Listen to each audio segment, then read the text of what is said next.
நல்ல காலம் பிறக்குது, நல்ல காலம் பிறக்குது. நல்ல காலம் பிறந்தாலும் எங்களுக்கு தெரியும். இப்போதான் வந்துட்டு போனா. என்ன வேணும் உனக்கு?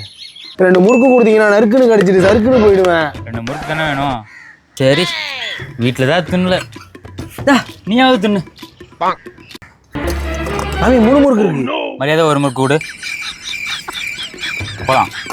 நல்ல காலம் பிறக்குது, காலம் பிறக்குது, நல்ல காலம் பிறக்குது, நல்ல காலம் பிறக்குது. எங்க பெரியம்மா சொன்னா இந்த ஓட்டை வீட்டுக்கு நல்ல காலம் பிறக்குது. அப்படியா? என்ன நடக்குது சொல்லுங்க. உங்க கையில உள்ள ஓட்டை வடையும் பருப்பு வடையும் கொடுத்தீங்கன்னா உங்களுக்கு ஆண் குழந்தை பிறக்கும், ஆண் குழந்தை பிறக்கும். கையில ஓட்ட வடை அவருக்கு எப்படி தெரியும்? சாமி எனக்கு என்ன கல்யாணமே ஆகல.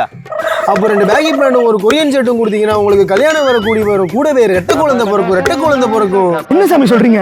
என்னங்க இதெல்லாம் புரியுங்க. உங்க அட்ரஸ் மட்டும் கொடுத்துருப்பாங்க, நான் பார்சல் போட்டுருவேன் அட்ரஸ்.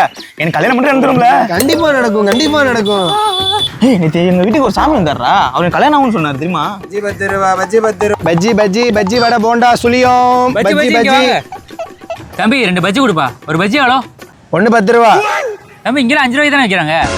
வேணும்னா வாங்க, வேணாம்னா போ சாமி. இவன் தானே நேற்று எங்க வீட்டுக்கு வந்த சாமியார் எனக்கு கல்யாணம் ஆகும்னு சொன்னான்டா. ஆமாண்ணா, மறு கூட அப்படியே இருக்கு பாருடா. ஆண்டா எங்க வீட்டு பஜ்ஜி வாங்கி எங்களுக்கு எனக்கு காசுக்கு வைக்கிறியா?